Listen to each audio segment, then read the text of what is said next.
Okay, everybody. All right, everybody. It's Johnny Mack. We're starting up our band of brothers. Our speaker tonight is Dr. Sean Walker. If you notice, you see he's an ACP and a diplomate in philosophical chiropractic standards. From what I can hear and what I've heard from some of the other people that know him, he's the youngest diplomate of philosophical chiropractic standards ever awarded. Okay. I basically had the pleasure of listening to Sean when he was basically doing a presentation for um, hold on a second. He was doing a presentation for the uh, philosophical council with the ICA. I listen to as much as I can, learn as much as I can. But when I see a young doctor like this, and he basically has some of the most amazing information that. Hold on a second, Bob. I need you to I need you to mute, man. There's a lot of background noise there, Bob. Okay. Okay, John. Sorry. All right. So he's got a lot of amazing information, and he's going to share that with us tonight. I would definitely say if you're going to listen to this, you better have a pencil and pad because if he's doing anything like I saw the last time, you're going to need to take some notes tonight. This is going to be something you're going to have to listen to or watch a couple of times. So without any further ado, Dr. Sean Walker, please. The floor is yours, baby. Well, thank you for the very kind intro, Dr. John. I feel very blessed to be here with you all tonight. Like Dr. John said, I had the pleasure of going through the diplomate program on the Council on Chiropractic Philosophy, and that was fantastic. And it is the study of chiropractic that really motivates me, because the more you read about it, the more you learn about it, the more you study it, the more you become more consciously competent as to how incompetent you are in chiropractic. So it's great to be here tonight to learn and grow with you all. This presentation, I actually just gave this to the ICA. They were meeting, and Dr. Beth Zog wanted me to come on and share with the ICA board members and the state representatives a presentation on chiropractic subluxation, why lexicon is important. There are people within the profession that want to add the term prevention into chiropractic. So essentially what they want to do, or their agenda, is to have chiropractic going from to check, analyze, detect, and adjust vertebral subluxations to analyze, detect, adjust, and prevent vertebral subluxations. And of course, prevention is a very dangerous word because that opens up the gateway to the medical realm. Because essentially, you could see anything as prevention, right? You could sell any service, and that would just be too much, too medicnized. So this is I call this our lexicon is our future. But really, when you think about the things going on in the profession and the people that are trying to change it, I should call the talk defending our lexicon and defending our future, because to me, chiropractors, there's already people taking action towards ruining chiropractic. So whenever somebody claims war, you can't just sit back and relax and pretend everything's okay, because it's not. You're going to have to fight sooner or later. And I'm choosing to fight for chiropractic by the things that we've been doing on the Council of the ICA Chiropractic Philosophy. And so in terms of taking a passive stance as opposed to taking a defensive stance, we want to be more on the defensive side and really guard what we have to ensure chiropractic survives generations to come. Not only the philosophy, but that philosophy applied to our science and our art. And so that's something that's very passionate for me. I love teaching chiropractic. I teach 7 technique seminars a year. And then, of course, doing philosophy talks and teaching with my other brothers in the ICA Council on Chiropractic Philosophy. So some of the things we're going to be doing tonight, and Dr. John, I am really bad at multitasking. So if there is a chat, and if somebody has any questions or anything like that throughout, please let me know, Dr. John. I'll have you watch the chat. Yep, I'll watch the chat, okay? Okay. So we're going to, define chiropractic and look at different aspects of the definition of chiropractic. to find a vertebral subluxation, look at different things that are involved in the subluxation. Establish the goal of chiropractic as it's laid out in R.W. Stevenson's textbook, and then understand the importance of maintaining this goal as it already is for the sick subluxated masses of the world. And that's what they need more than ever, is what we have, and that is the pure philosophy created by D.D. Palmer and built upon by B.J. Palmer. And then, of course, I'm going to share with you 3 interactions that happened today. So before I came home, Dr. John, I was hustling to throw together a few more slides because I wanted to show you some real in-the-room conversations that I had with patients today to show you, again, the philosophical lens, driving care, recommendations, how I talk to people, and, of course, driving better patient outcomes. Because at the end of the day, that's what we're all about. We're all about helping people. And our philosophy should help people. If our philosophy doesn't help people, then it's simply just useless educational dogma. It's theory. So if I were to ask you, what sport is this? Everybody, of course, would say tennis. Now, the main reasons you would say that it's tennis is because you see the racket and the ball.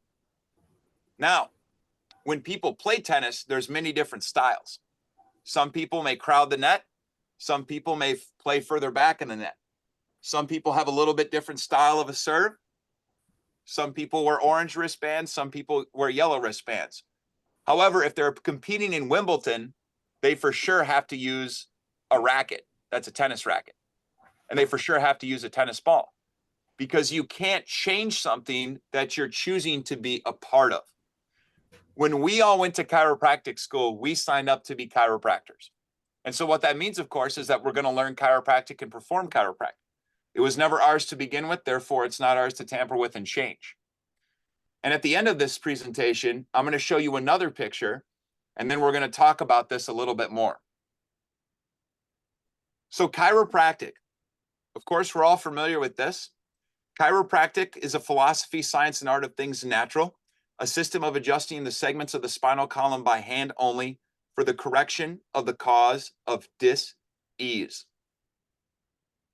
Now, what I like to do, especially when I'm reading through Stevenson's textbook, because there's a lot of information on one page, is I like to break down this definition and look at the individual parts. And so chiropractic is a philosophy. And again, what's our philosophy in chiropractic?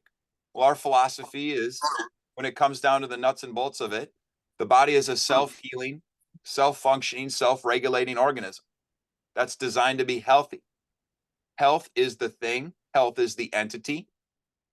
And the intelligence of the body utilizes the nervous system to keep the material of the body connected to that intelligent system. Spinal bones house and protect the nervous system. When the spinal bones are out of alignment and there's pressure on a nerve, that could cause interference with the transmission of mental impulse supply from brain to tissue cell and from tissue cell back to brain. And that interference creates dis-ease. And when the body's not working easily, then people do not express health.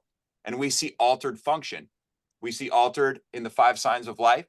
We see an altercation in the 9 primary functions that the body carries out for the betterment of the whole organism.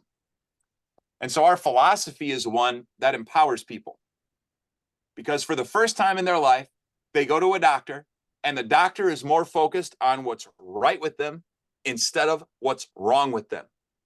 We are focused on restoring ease to their life. And also, what does ease look like for them? Well, it looks different for people. That's why we ask great questions. That's why when D.D. Palmer discovered chiropractic and started developing the philosophy, he asked the question, why? Why is it that in a family of 5 people, 3 get sick, 2 don't? The 3 that get sick express symptomatology in different organs. Why is it that they eat the same food, drink the same water, sit at the same bench? There's something different.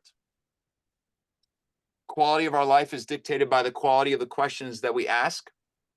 I think that our philosophy is very well seen by our patients on day 1, the moment they meet us. The science. Chiropractic philosophy is our science. When you look at philosophy, when you look at the normal complete cycle, the normal complete cycle is neurology. And it is incredible to think that back in 1927, when that was published, of course, even their ideas were formulating before then, they were already talking about communication from body back to brain, with the tissue cells vibrating, the impression of that vibration getting impressed upon the afferent nerve, and the impression of the vibration being transmitted afferently and being received by innate intelligence within the brain cell. They were already talking about that before anatomy textbooks even showed there was an afferent pathway.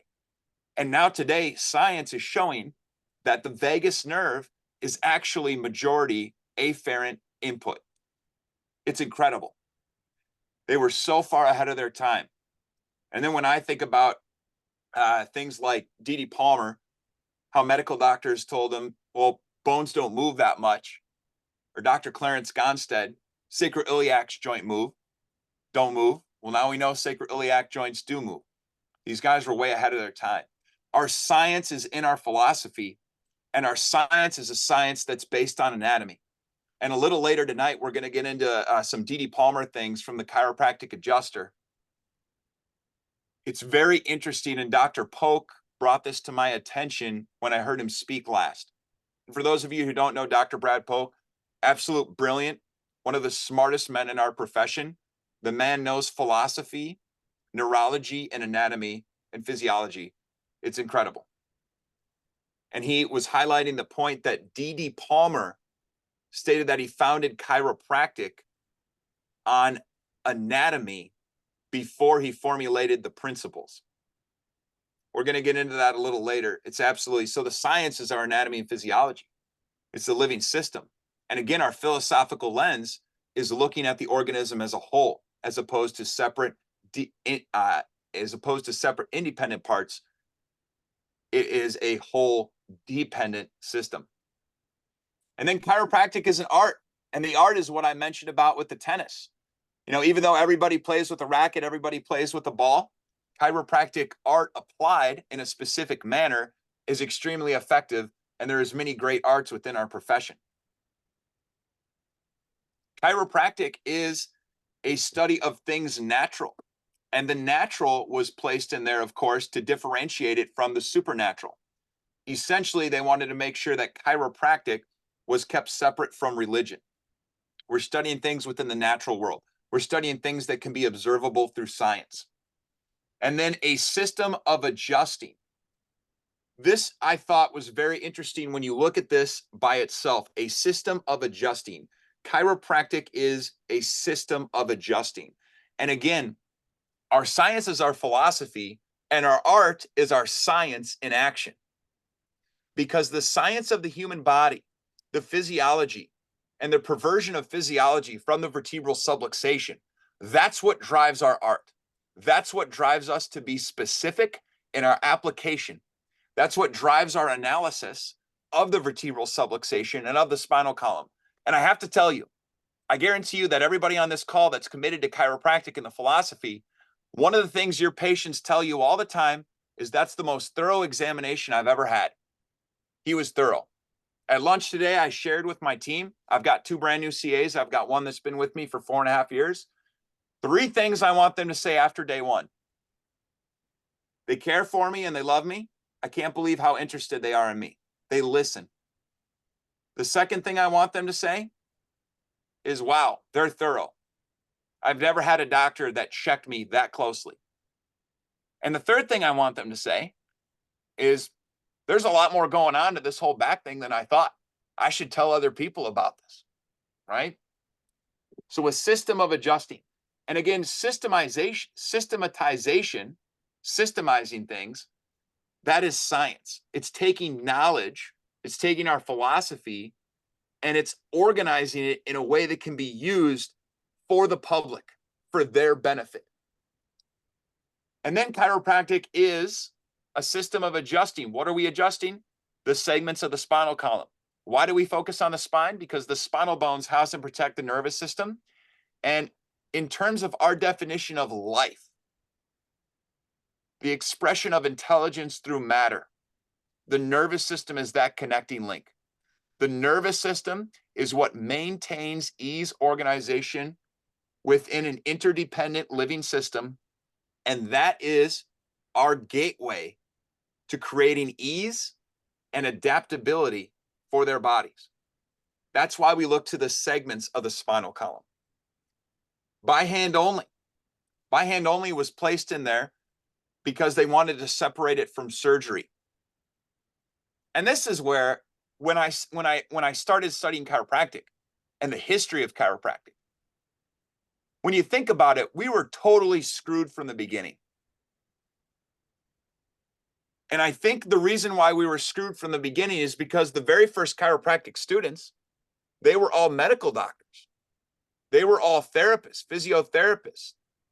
And they came into chiropractic as an add-on. They came in with their dogma, they came in with their belief system, their previous education. It wasn't until the early probably like you look at 1910s, 1920s, where you had lay people, uneducated people that were becoming chiropractors because of the results that they got. And I'm sure that all of you on this call, you have a chiropractic story. All right, mine is I grew up in a town of 1,001 people, 5,004 cows. And at the edge of the street, Dr. Melissa Davidson, my first chiropractor, smoking hot Norwegian woman with red hair, 6 foot tall, gave me my first adjustment. And I was like, oh, that is amazing. And as a 13-year-old kid, when you've got a lovely woman like that, oh my gosh, it was a dream come true. I sent all my friends to her.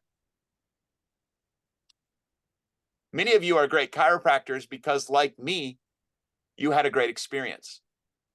And so in the 1920s, they started to see more enthused people that were there for chiropractic because of chiropractic, as opposed to previous medical dogma and other education. And then we see chiropractic adjusting the segments of the spinal column only for the correction of the cause of dis-ease. Now, 3 things I have highlighted there: correction, cause, and ease. Again, we are in the business for the correction, not for the prevention, not for the therapy, for the correction of the cause, not for the effects. Not for the effects. We are there for the cause of dis-ease. And later on, when we go and look at the principles, we know that vertebral subluxations are always indirectly or directly the cause of dis-ease within the body. It is the physical representation of the inability to adapt to the body's environment or the external environment. That is the vertebral subluxation. It's a physical representation of an inability to adapt. So when they started talking about all this prevention stuff, you can see how perverse that is to chiropractic. Because now when you start talking prevention, that could be anything from simply showing a patient how to sit properly ergonomically, to posture fitting devices, to exercises. You could even chemical stress, diets, et cetera, et cetera. We'll get into a little bit more of that later on. So the science. Dr. Stevenson in the textbook, Universal Intelligence creates and maintains everything in the universe. And again, our deductive science draws from this major premise. There's a universal intelligence in all things and in all matter, which continually gives to it all of its properties and actions, thus maintaining it in existence. And then, of course, we have an innate intelligence within a living system. And an innate intelligence is a finite portion of universal intelligence invested into an organism, matter, material. And that's what makes up, of course, what we're interested in, the human body. And then life. So our definition of life. Life is the union of intelligence and matter. And of course, our definition or the chiropractic meaning of life, this expression of this intelligence through matter is the chiropractic meaning of life. And expression of life happens from within, not from without, right? And now on the bottom, I add this part: artificial stimulation inhibition from environment to within, being outside in. That's the practice of medicine. Again, our principles clearly state that this expression of life, it comes from within, not from out. And when it's lacking, it has to be restored from within, not from without. And restoration, as we'll later get into, that's the goal of chiropractic. And what are we restoring? We're also going to discuss that. Dr. John, how are we doing so far? You're doing amazing, Sean. Keep Everybody going, doing baby. good? People are Okay. having to pull out their Stevenson, but that's good. So intelligence within the human body. So Stevenson talks about organic and inorganic matter. Inorganic matter is things that exist, however, they're not living. So we're obviously concerned with organic matter, especially the human body. So again, we humans, we have an individualized universal intelligence. That's the innate intelligence of the innate intelligence that regulates and runs the show. Principle 21 and 23, the mission and the function of innate. So the mission of innate intelligence is to maintain the material of the human body of a living thing in active organization. And I highlighted active organization there. There's over 700 some trillion cells in the body. There's a lot of tissue cells. There's a lot of functions going on at the atomic level. There's a lot of functions going on in terms of the cellular life functions that a cell has to carry out in order to maintain life. And there's also functions that are going on. That's the primary function that the cell carries out for the betterment of all the other tissue cells within the body. And not only is there a lot of organization, there's a lot of active organization. Living things do stuff. Human beings do stuff. They are active. And even when they're inactive, they're even more active, because a lot of times when they're inactive, stagnation causes more distress and they enter more compensation cycles than does them being active. Dr. B.J. Palmer, in his book Law of Life, states that life is motion, and the more motion, the more life. So mission, maintain the material of a living body in active organization. How does innate intelligence maintain the material of a living body in active organization? It does that through its function. And the function of innate intelligence is to adapt universal forces in matter for use in the body so that all parts of that body will have coordinative action for mutual benefit. And coordinative action for mutual benefit is ease. Essentially, the body is working easy, or in other words, the body is carrying out all of the 9 primary functions to help each other out, and that creates the coordination. So that way, no matter how active the person is, they stay organized.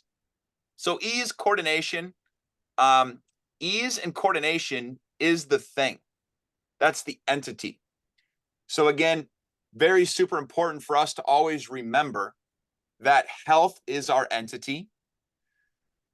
In medicine, disease is the entity. They try to remove diseases. They remove tumors. They remove dead tissue cells, surgery, drugs, etc. And we always have to be reminded of that.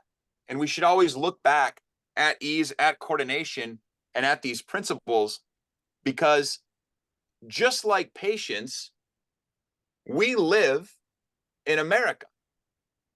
Some of you live in different countries and maybe healthier than America. I don't know how other countries work. I haven't been outside of the US yet. However, I know that in America, there's pharmaceutical dogma everywhere.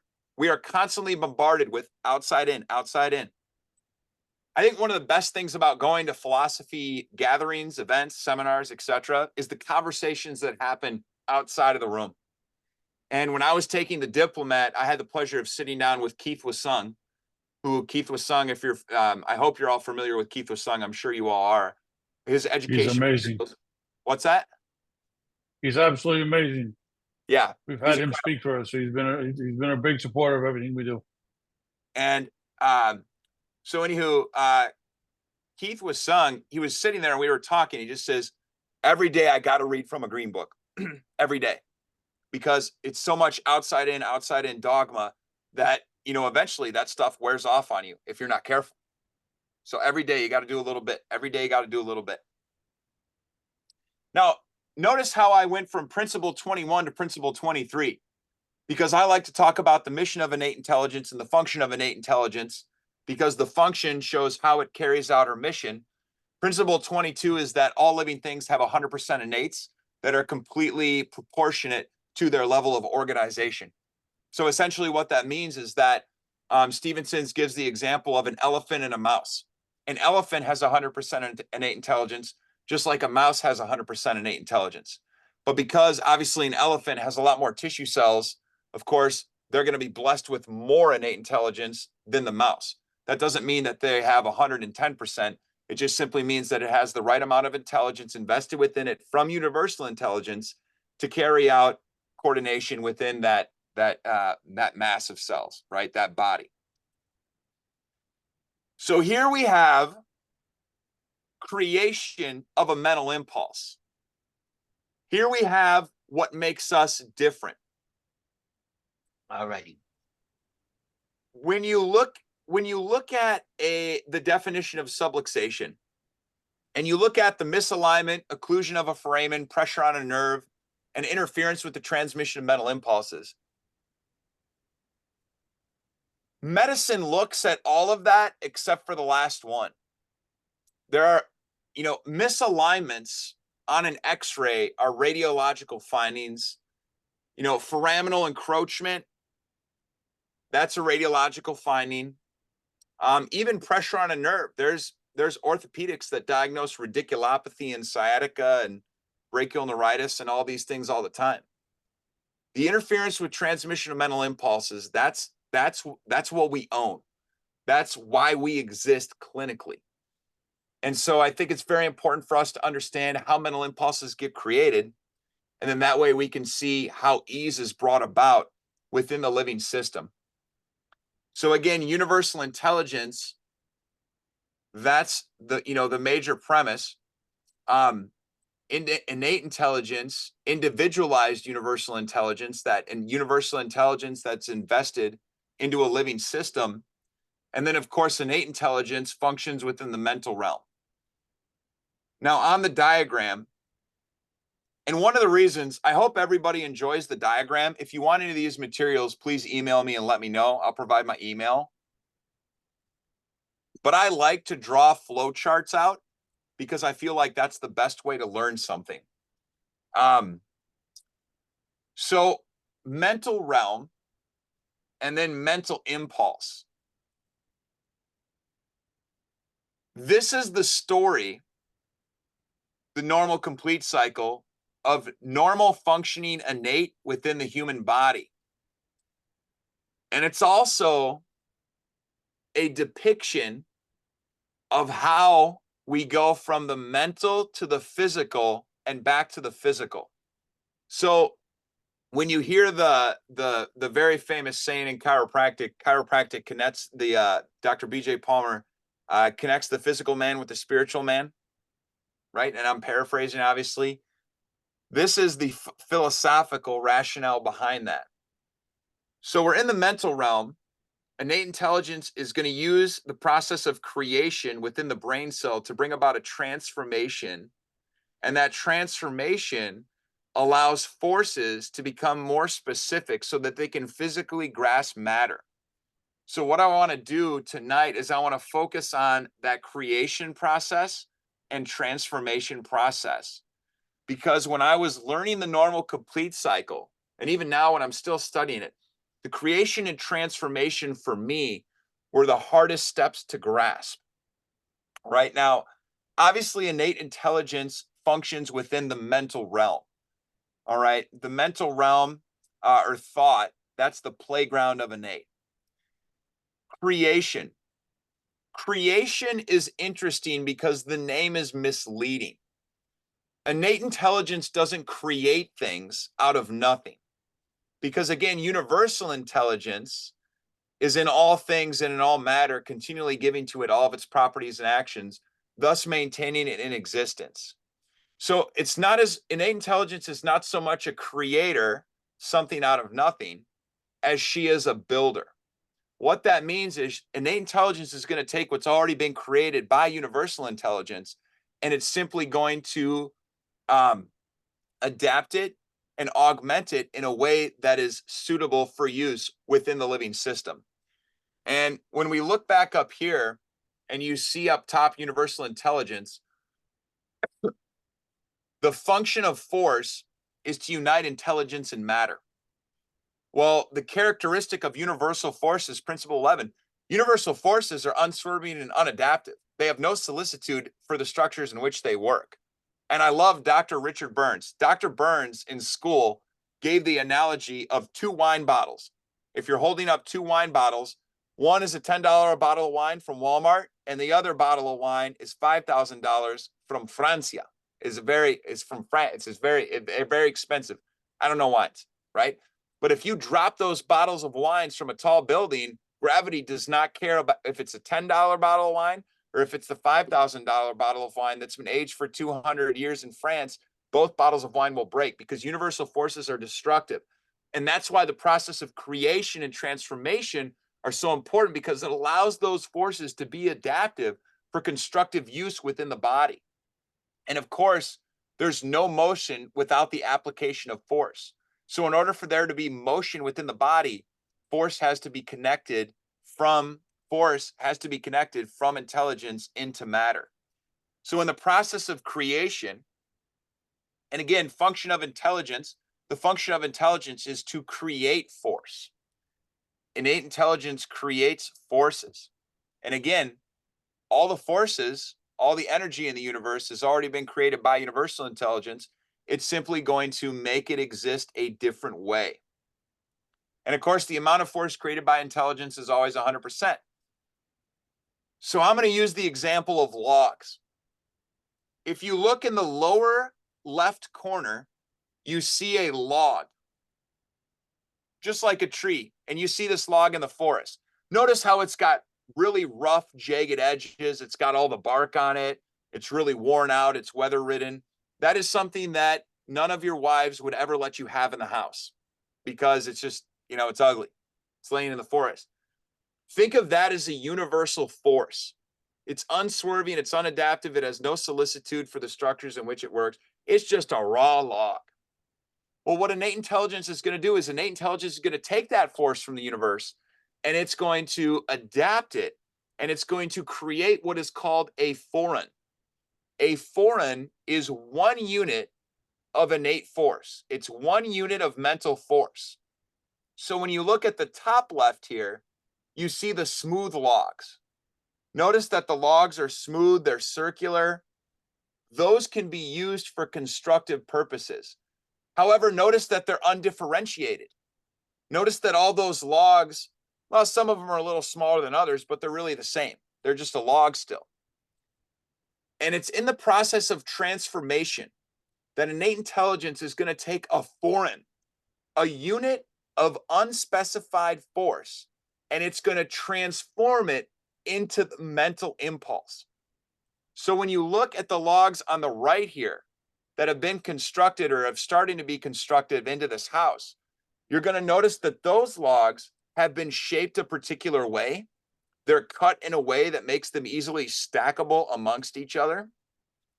Those are representing a mental impulse because it's specifically designed for a unique moment in time to bring about a specific, unique, adaptive change for that particular tissue cell.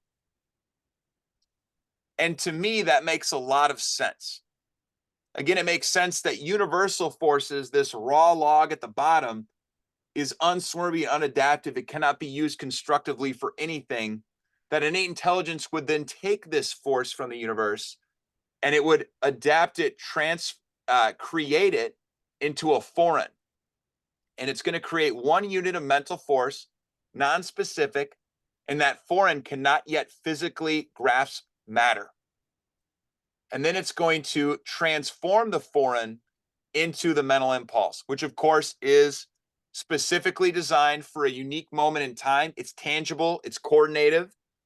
And now we're moving out of the mental realm and we're moving into the physical realm. And again, this slide shows that process of transformation. It shows mentally the foreign that's been created by innate intelligence, abstract, intangible. It's a unit of force. It's transformed into the mental impulse, which is tangible, it's specific, it's coordinated. It's designed for a unique moment in time within the body to bring about a physiological change. Now, this is freaking cool. Why is this freaking cool? Because mental impulses are now transformed within the physical realm. That means they can be measured. Again, chiropractic is the study of things natural, which means that in the natural world with science, we can observe this. Well, how do we observe mental impulse supply?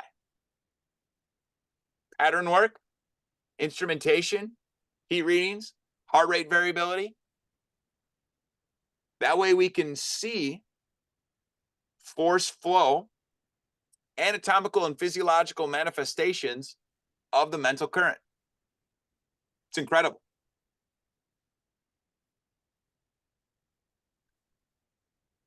And again, the character of unique forces, when you look down at transformation here, principle 25, the character of innate forces, those are adaptive. They're constructive in nature. Innate forces are designed for constructive purposes within the body. And then principle 26, comparison of universal forces and innate forces. That is a very important principle because, again, it shows us destructive, unswerving, unadaptive into specific adaptive constructive forces. Both are necessary for the buildup and breakdown of the human body.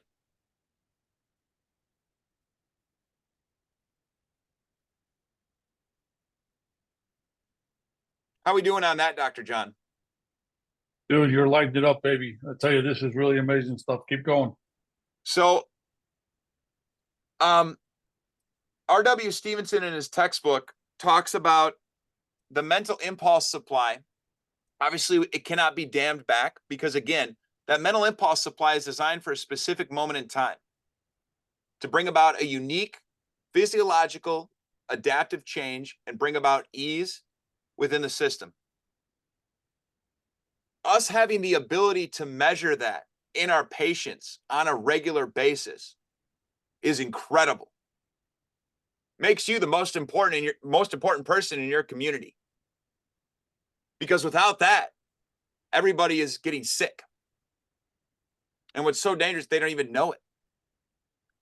R.W. Stevenson talks about how at the place of impingement, there's going to be heat released. And it's interesting because mental impulse, mental force, being able to physically grasp matter, and of course, innate, having to adhere to the physical laws, having limitations because it's functioning with matter, which exists physically, so it's within the physical laws. And then we look at the laws of thermodynamics. Energy cannot be created or destroyed, therefore it gets released as heat. And of course, we can physiologically measure that on our patients. This came into the office, a gentleman I've had the pleasure of taking care of before. You know, sometimes patients, they leave you, and then they always come back. So I take care of this gentleman before. He's a good friend of mine. He's my real estate agent. He feels good. He leaves. Now he comes back 2 years later. I've studied more chiropractic. I've dug into my philosophy. My explanation of scans and results, progress is better. This time I know he's going to stay. And I take personal responsibility for that, as you all should. Anybody that lives in a 90-minute radius of me, I take personal responsibility for that family. Because I know what it's like to grow up in a family without a chiropractor. And I'm still pissed that when I went to my babysitter's chiropractor, that when I was sitting in the waiting room, the reception room, waiting for him to get adjusted, why didn't the chiropractor come out in the reception room and introduce themselves to me and give me a card, a coupon, give me something, and say, who's your family's chiropractor? I would love to take care of you. Tell your mom about this. So everybody living in a 90-minute radius of me, I take personal responsibility to bring them chiropractic in a way that's mentally digestible so that they can share it with their friends and their families and that they can have the opportunity to be at ease. So my real estate agent, he brings this in. He's been diagnosed with polymyalgia rheumatica. Just like the definition of chiropractic, let's break this down because this is ridiculous. Poly means multiple or many. Myalgia means muscle. And rheumatica, by definition, means pain and stiffness, sometime with inflammation. So literally, he paid thousands of dollars in medical bills to go in, hours and all these testings and CT scans and x-rays, not spinographs, x-rays. And then he comes in because he says, my muscles hurt in my shoulders, my wrists. And the doctor, being educated, tells him, well, you've got polymyalgia rheumatica. You came in saying that you had a bunch of muscles and parts of your body hurting, and now I'm going to diagnose you with pain and stiffness in multiple muscles. Now, if that guy were speaking plain English, he would sound stupid, because then the patient would know to say, well, I already told you that. But, you know, like Dr. BJ Palmer says, doctors love to tell you what's wrong with you in Latin, prescribe you something in Latin, and send you bills in plain English so you always know exactly what to pay. It's just total crap. Why we focus on the nerve system and the spine. Principle 28, the conductors of innate forces. The forces of innate intelligence operate through or over the nervous system in animal bodies. And because the nervous system is a tissue, it's physical in nature, it can suffer interference. There's your guy right there, Dr. John. Yep, saw it the other day. Like, come on. How lost has the profession become when they feel like we need to continue to add and add and add and add and differentiate and differentiate? I mean, when Keith posted this, I'm like, dude, that's hilarious and brilliant. Phenomenal.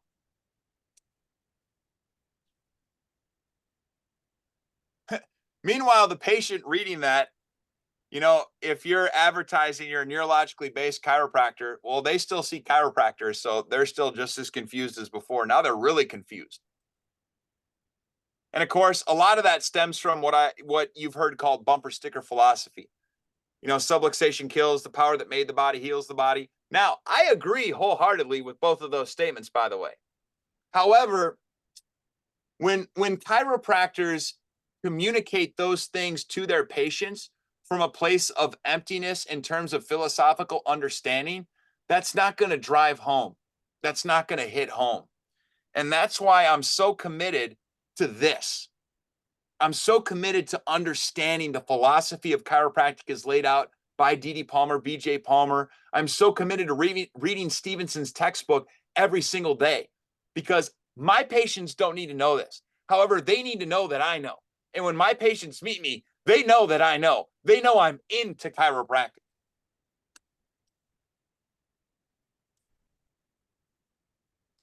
So in the nervous system, the interference, principle 29, interference with a transmission of innate forces, the cause of dis-ease.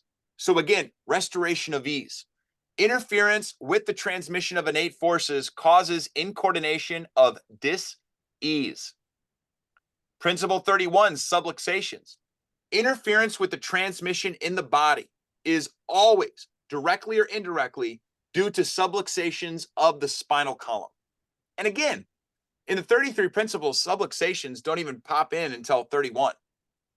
And the 33 principles to me is such a beautiful list of how we exist in the universe, how the universe of how we, a living system, come from the universe, and how the living system uses the universe to exist within the universe, and also how that universe affects the system.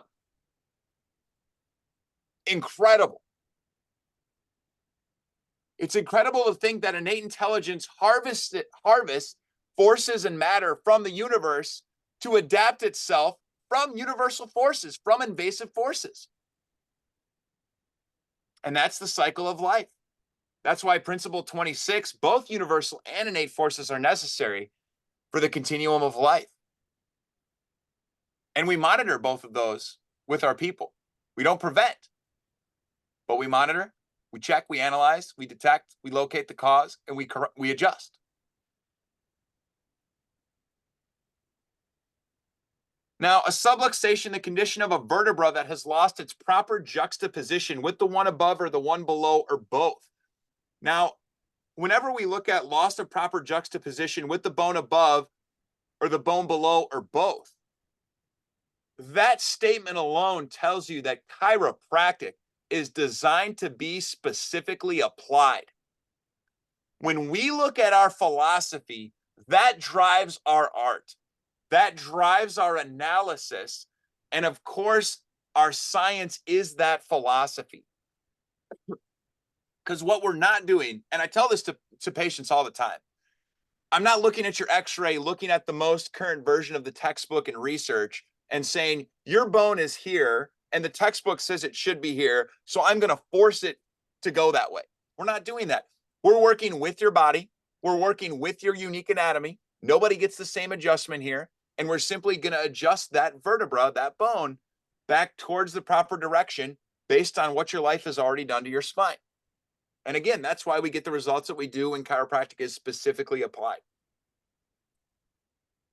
So it's lost its proper juxtaposition with the one above, the one below, or both to an extent less than a luxation, right? So again, that in itself, that statement, to an extent less than a luxation, means that this is a different condition that they're looking for medically. And you all have heard this before. I went to the ER and they said I was normal. They prescribed me heroin and they said, here's a script for PT. First, we want you to rice. We want you to rest, to ice, and take heroin. Then if that doesn't work, come back. We'll write you a script for physical terrorism. Then if that doesn't work, then we'll take an MRI. And that's the insurance game. That's the insurance game. The x-ray said I was normal. Well, they're correct based on their set of glasses, right? They're correct based on their lens. Because when they're taking that x-ray, they're looking for a gross pathology, a break, fracture, or tumor, which is a very important, valid thing to do. We're looking for something different. That difference is our specialty, and that's vertebral subluxations. And that's why Dr. John referred you here, and that's why we get the results that we do. Which impinges nerves, so again, focused on the nervous system here, and interferes with the transmission of mental impulses. And again, that's that unique message for that unique moment in time to bring about in a physiological adaptive response to the internal environment or the external environment. And the transmission of mental impulses, that is the thing, that's our thing. We own that. We own that. And when you listen to Dr. Rob Sinnott talk, who's brilliant on science, all the researchers are talking about it. They're talking about innate intelligence. They're talking about mental impulses. They just don't know it. Which is why we have to defend our lexicon. We don't have to learn our lexicon. We have to defend it. Or excuse me, we have to learn. We don't have to preserve our lexicon. We want to defend.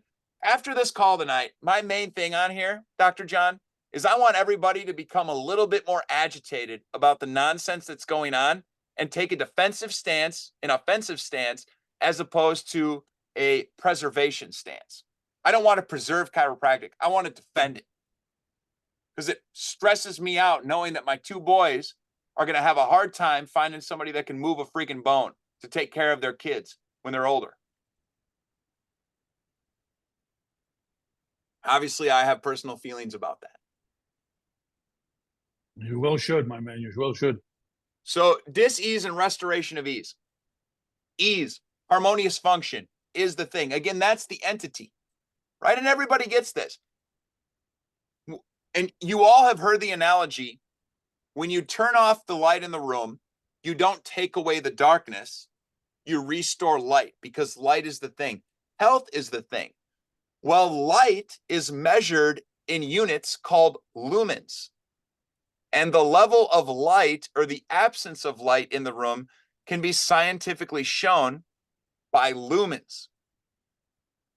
Now, what's a lumen? I don't know. Can somebody put it in a jar and show it to you? Oh, I'm sure they could, but it's like it's a wave. I pass physics with a B-. college. Tough, but I did it. Well, a mental impulse is a unit of innate force. I can't show it to you, but we can measure it. I don't know what exactly it is. We can measure it. It's not abstract. We can show it. We can show it with temperature scans. We can show it with heart rate variability. We can show it by looking at the 9 primary functions, the physiological functions. We can look at the fine signs of life: growth, assimilation, adaptation, reproduction, excretion. Those are all perverted physiology. When a patient comes to you and they have symptoms, that's nothing more than perverted physiology. That is a lack of ease. And based on how that tissue cell is misbehaving, you can start to see what sign of life is affected. And then we can shift people from symptoms and pain to function and performance, which is what ease is for them, whatever they want to do. And I love this. I heard about this. I think, Dr. John, I took the diplomate, Dr. Brian Dooley was in my class. And I'm sure on the East Coast, you've met. He's a very good friend of mine. Yeah, go ahead. Yeah. He's So amazing. I Really good freaking guy. love his just dry humor. It's incredible. I've never liked someone so much that's made fun of me so much. And he gave a great definition in class that I think Dr. Bill Deckens said at Sherman. And that was that health is your body doing what you want it to do when you want to do it. Health is your body doing what you want it to when you want to do it. And I'm like, that's fantastic. That's ease. That's harmony to these people. All right. And I tell my patients all the time, my big thing is I want adults to perform better at work, so when they go home, they have more energy to enjoy their families with. How do we do that? Everything we just talked about. Obviously, speaking chiropractic ease, right? In more human terms. So ease, the harmonious function, that's the thing. Dis-ease is lacking ease. Dis-ease indicates the body being minus something that should be restored in order to make it normal. The body lacks ease, health, coordination, transmission, adaptation, well-being, 100%, etc. Now, this is directly from Stevenson's in the sophomore text, which must be brought up to 100% or restored.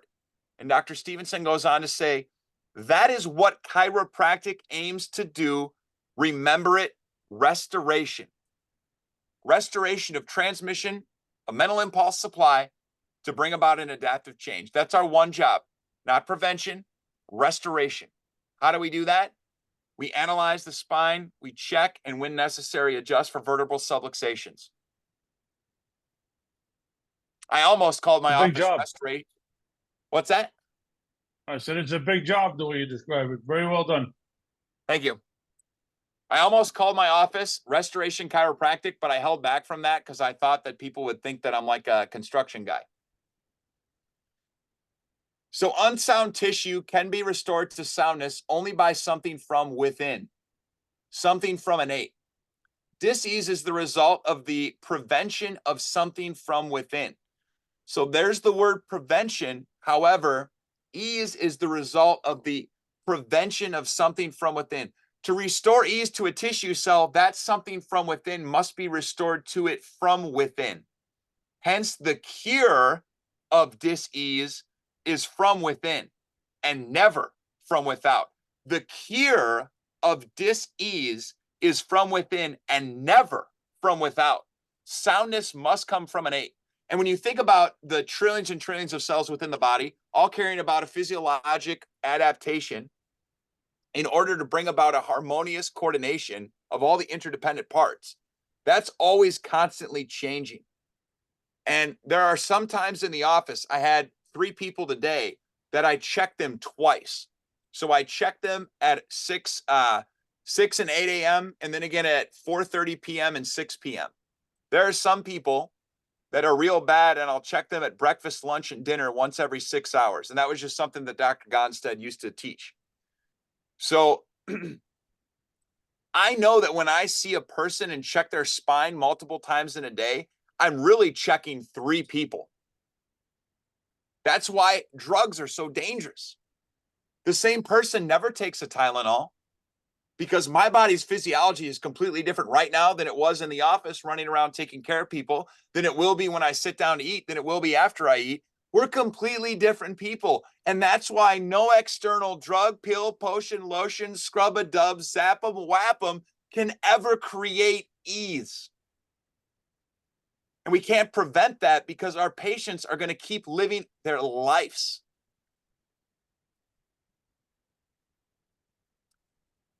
D.D. Palmer, page 28, the chiropractic adjuster.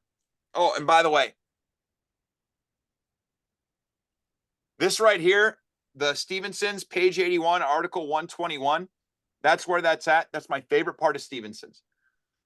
And I love how he puts the cure in parentheses. And I asked Dr. Kocha, because I consider him like a father. I mean, I lived in his basement for 4 months, and I worked at his office for 2 years, 10 months, and 4 days.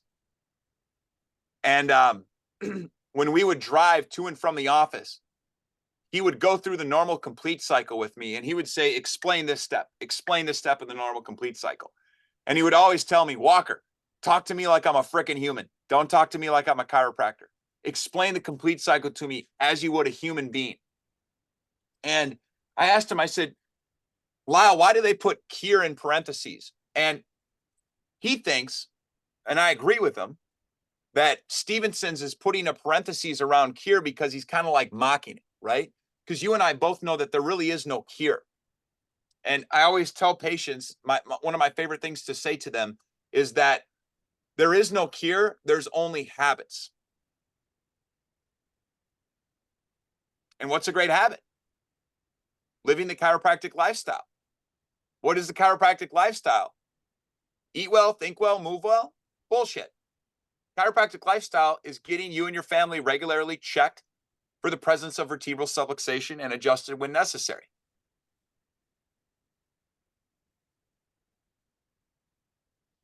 So this is the life of your patients.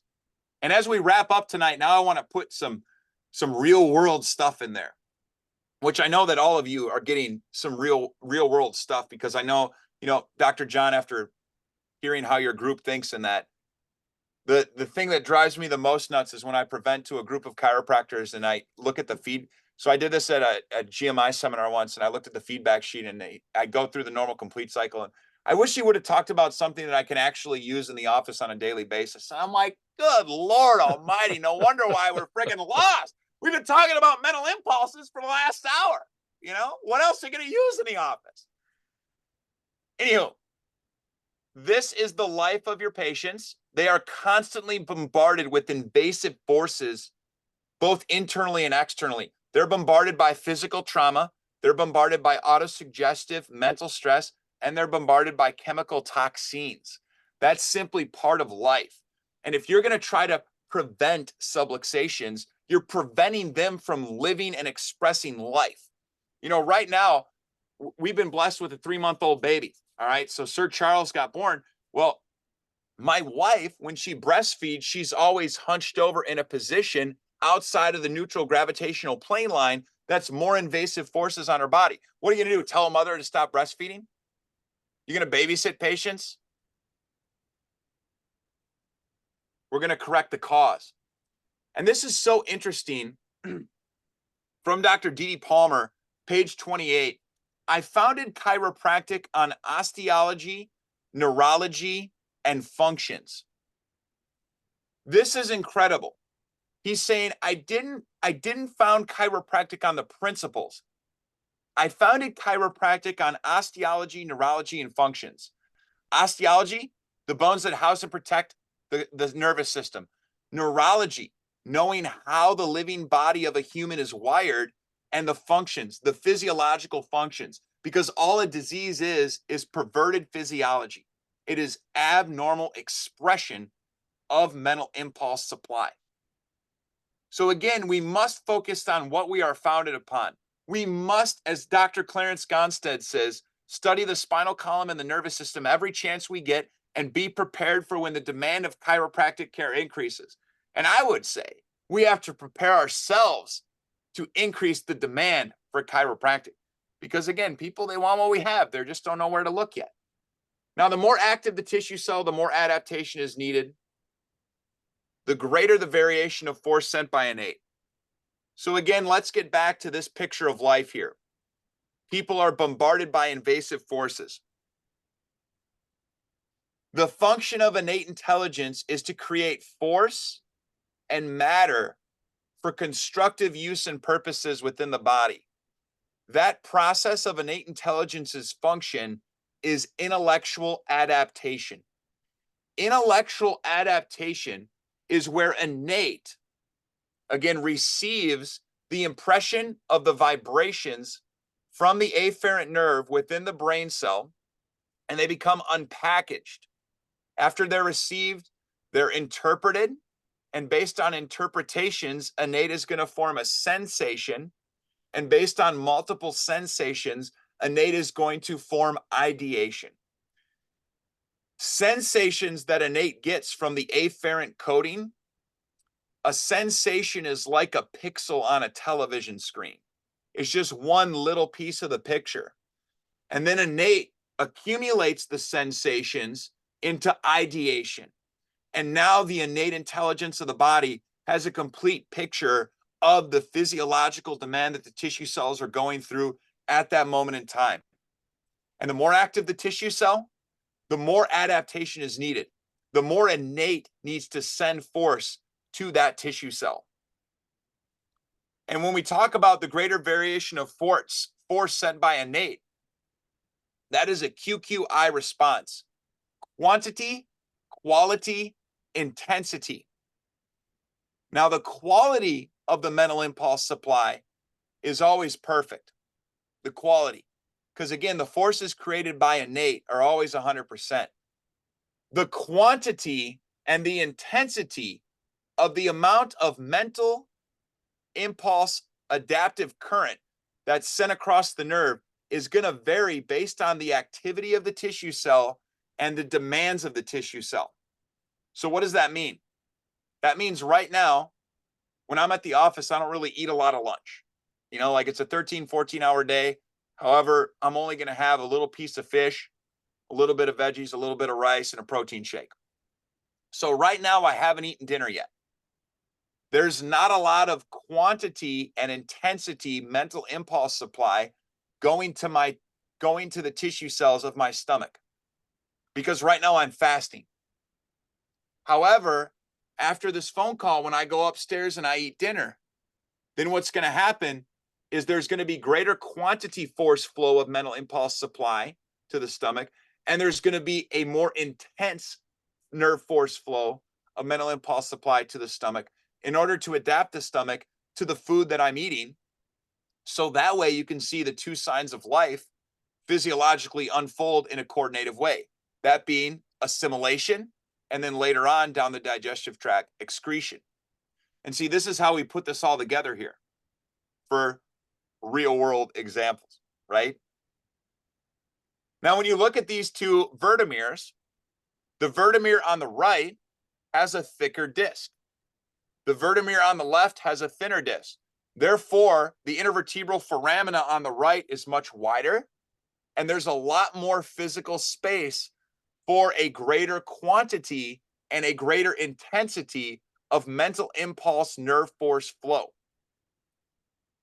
Why do some people stay asymptomatic and then some people all of a sudden get worse and they have quote unquote flare-ups? Well, that's because the guy on the left, when he's asymptomatic, the tissue cells attached to that neuromere, they have no demand placed on them, or they have little demand, or they have the usual routine demand.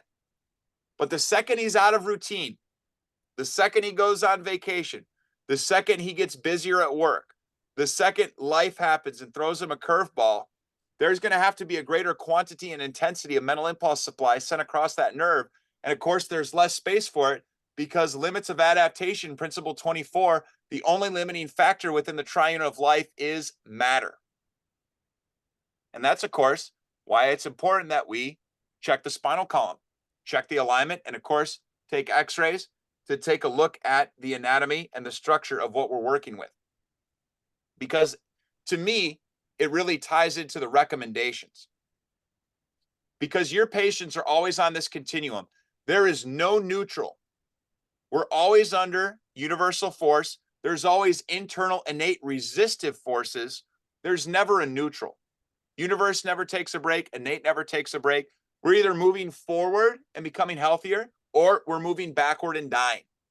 You know, and I love these ads that say like, chiropractic, live a better life, more energy, move better, feel, which is all great and everything. And I completely agree with it. I've always wanted to make a giant banner that says chiropractic, die slower. Because when you think about it again, innate is adapting our body to defeat entropy. Everything that exists within the universe is subject to entropy. And that's the difference between a live body and a dead body. A dead body rots, a live body doesn't rot, and a live body has everything within it that could rot it to begin with. But that innate resistive force, that mental impulse supply at the appropriate quantity, quality, and intensity is resisting entropy. Now, I don't know why the woman standing there in yoga pants carrying balloons on a sunny day, but I thought that if that's 100% health, it's got to look like that. Oh, come on, that was funny. Very good, very good. So look down here. And again, I'm a Gonsta guy, so I take full spine x-rays. This woman came in this morning at 7 a.m. and she usually comes in for maintenance care every 2 weeks. Every 2 weeks, she gets her spine checked and I adjust whatever needs to be worked on. Now at the bottom there, you can see that the L5 disc is very swollen and it's open to the back, and the L4 disc is open in the anterior. This is a textbook base posterior sacrum in the Gonstead world. Now, she comes in on Friday and she's worse. And she said, oh, I was taking out the trash. All right. Well, now I know that that nerve has more pressure on it. And because I also know that a week ago she was on vacation and she had more invasive forces placed on her body that she wasn't used to. And then that final straw that broke the camel's back, now that area, because there was more nerve force flow traveling across it to meet the demands in her lower legs and buttock, wasn't enough room for the mental force, failure to adapt. And so now she comes in. So I saw her Friday, then I saw her Monday, and then I see her Wednesday, and then I see Friday. And she hates coming in. She comes in because she knows she needs it and she can work on the computer better, but she's not a fan of getting adjusted. Her husband comes every week. He would come every day if I let him. He loves it. But for her to come in 3 days a week this week, when she's used to coming twice a month, that's huge. Well, when I explain that to her, it comes from a place of understanding the chiropractic philosophy. And that has a lot of great power behind it. But again, I'm using my philosophy and my understanding of the normal complete cycle and intellectual adaptation to drive my patient recommendations and to drive better clinical outcomes. Again, our philosophy is our science. Look at all those compression fractures. This man, God bless his heart, he served our country in Vietnam. And he was on a destroyer ship stationed in the South China Sea. I mean, this guy got shot at every day. So he asked me today, I work on mid-thoracic on this gentleman, T8 or a T9, sometimes a T10, wherever the interference is in the nervous system through my break analysis. And, he asked me, he's like, well, why does my T8 hurt so bad? Well, then I talked about, you know, you're outside of the center of gravity. Your head is shifted 62 millimeters forward. And your worst compression fractures in your spine are T6 and T7. And the whole spine looks like shit. So the fact that they're the worst is saying something. Now that T8, T9 area, that's compensating and it's trying to hold up those compressed vertebrae. Your anatomy is completely changed and we can't, that's a limit of adaptation. The only limiting factor with you is the material. Your body only has so much material. Because your bones are completely reshaped like that, you're going to need to get that area adjusted the rest of your life. Really? I got to come the rest of my life? Well, you don't have to do it. I'm recommending you do it. How many times do you brush your teeth? Not judging, just asking. 2 to 3 times a day? Okay. So you got 14 visits with your teeth, and then you got 1 or 2 a week with your spine. That's great math. And I got a B- on physics.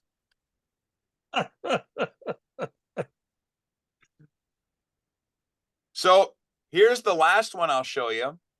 Lovely woman comes in, and I work on her L5 a lot. I mean, I work on some things in her spine specifically. And but again, she came in today. She comes in every Monday for her spine check. And next week, she leaves for Rome and is gone in Rome, Italy for a week. So she tells me what I did up front, Doc, is next week I'm coming Monday and Friday because I normally come on Mondays, but because I'm leaving for Rome on Sunday, I want to get my Monday appointment on a Friday because I know I'll need it when I get back. And I was like, yes, yes. Then I'm thinking and I'm journaling and I'm writing down in my notebook, what the hell did I say to her? Because she gets it. She gets that she's going to have a lot of invasive forces on her body that she doesn't normally have, sleeping on funny mattresses, sleeping on, traveling, stress, traveling with kids. And she's moving her care around. You see, she's scheduling chiropractic.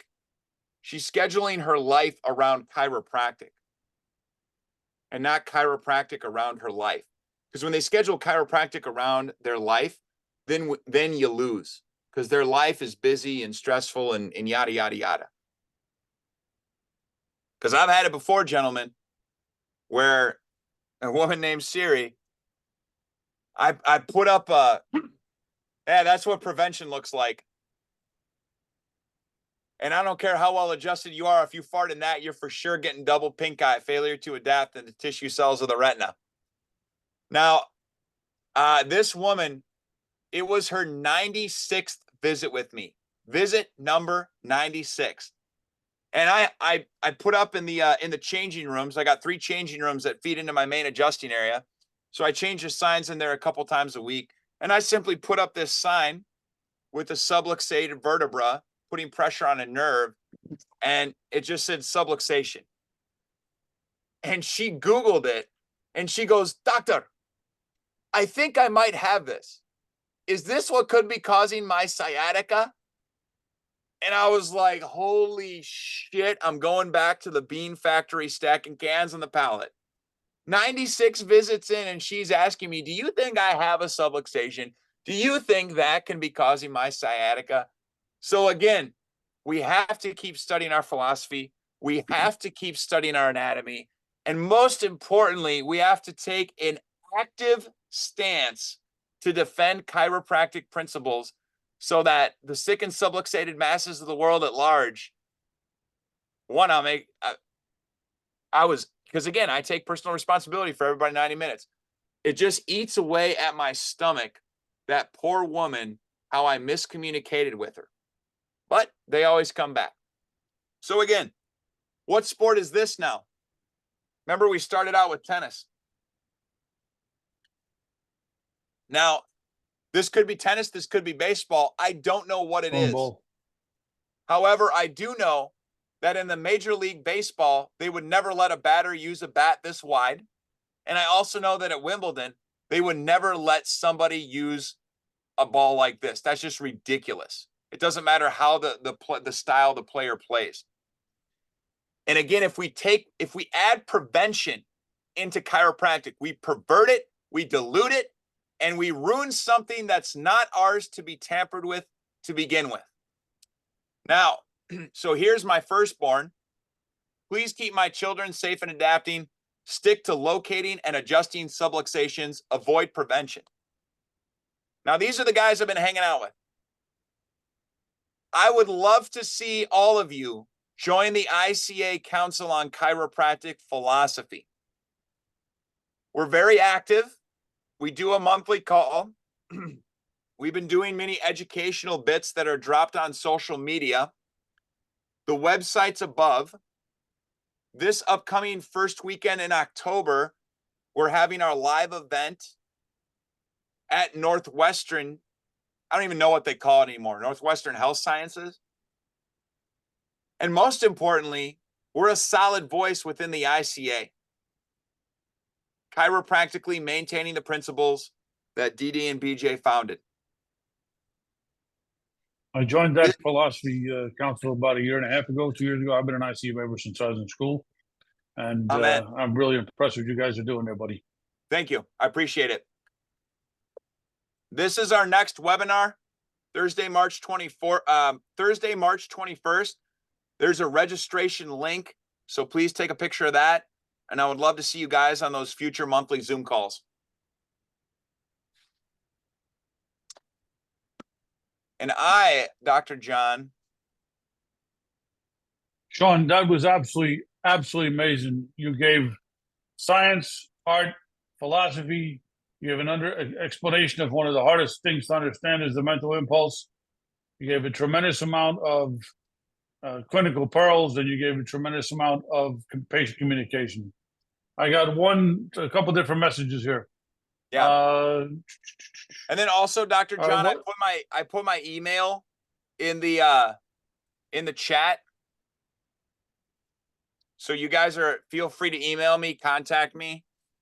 If you want any of the materials you saw presented here, if you want my slides on the mental impulse, if you want those flow charts, the diagrams, just simply shoot me an email. I'd be more than happy to get it to you guys. Excellent. Dr. Gary DiBenedetto, who's also I believe, diplomate philosophy. Health, ease, cure is an inside job only accomplished by innate intelligence and sometimes facilitated by the chiropractor and the specific chiropractic adjustment of a vertebral subluxation. Remember, the only thing man ever cured was a ham, Frank P. the Giacomo. Amen. Excellent. And we got your Sean Walker DC at Gmail. Sean, this was exactly the kind of energy that I had when you talked for the philosophy committee. I'm so heartened that a guy only 10 years in practice is this involved and this educated about what our philosophy is. And I know you're going to be one of the greats to be sharing breaking bread with Rob Sinnott because you're going to be as good as he is. I've watched all the way back from when Rob started the whole thing in the original class with Dr. Barge. Absolutely amazing, my friend. I'm going to invite all of the band of brothers to basically unmute and give your appreciation for Dr. Sean Walker. Thank you. I appreciate the kind words. It means a lot to me. Sean, it's Gary. Fantastic, Hi, Gary. Man. And yeah, just I love the spiz. Love the fact that you are totally imbibed in the philosophy. Every ounce of your being, it just comes out in everything in your communication and how you share. I was on the Mental Impulse ICA link. You did a great job, and this was fantastic. This was actually even more powerful, and communication was absolutely phenomenal. And yeah, you did the diplomate with my brothers Brad and Rob in that first class. So hanging with great guys there, and you could tell. You did the diplomate with them? Yeah. Nice. Yeah, and is Dr. Brad Polk not one of the smartest and nicest guys in chiropractic? So humble. He's crazy humble. Oh, it's just insane, and all you on here have to. So Dr. Lyle Kocha, he coaches some chiropractors one-on-one, and I'm at his event this last weekend, and he had Dr. Rob present history, and Dr. Rob Sinnott showed some amazing photographs, and then Dr. Brad Polk spoke. Now, a lot of the docs in the room that there was like half of them that were more experienced, that had known Lyle from their years in the master circle. And then there were a lot of other docs like myself that are new in practice. And a lot of them had never heard of Dr. Brad Polk. And they were just sitting there leisurely. I'm like, dudes, if I were you, I would go take a piss right now. I would fill up my water and I would start stretching those wrists out. I wrote 15 pages from Brad Polk's presentation. And he flies under the radar. He does. And that's just the way he is. He's humble and he is a servant. And man, that guy knows our philosophy inside and out. Great stuff. So do you, my friend. Love it. Thank you. Hey, Sean, Anybody else? Sean, thank you so much for your talk tonight. It was fantastic. Really put My it pleasure, to Doc. the whole idea of, mental impulse, just more life. It's awesome. I really enjoyed that. That was great. Thank you so much. My pleasure.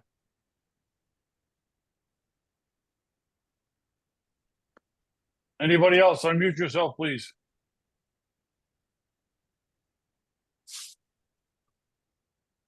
Dave, Pat, So, Dr. John, this Bob. means that the first time I do visit the East Coast, then I gotta look you up. oh, absolutely. You come out, Dr. Gary, and I'll take you out to dinner. Absolutely. Anytime you come out to the New York area. Absolutely. Anybody else want to give any appreciation? If not, I'm going to basically stop the meeting. We have Dr. Shradnowski coming on in a couple of weeks. Sean, I appreciate from the deep depths of my heart everything you brought with us tonight. Keep sharing, keep preaching the truth. I got 4.5 pages worth of stuff just from you, so don't underestimate yourself, my friend. Appreciate the kind words. Thank you so much. Awesome, My brother. pleasure. My pleasure. Everybody have a good night. Enjoy your dinner, and I'll talk to you soon. Good night. Good night. Thanks, Sean.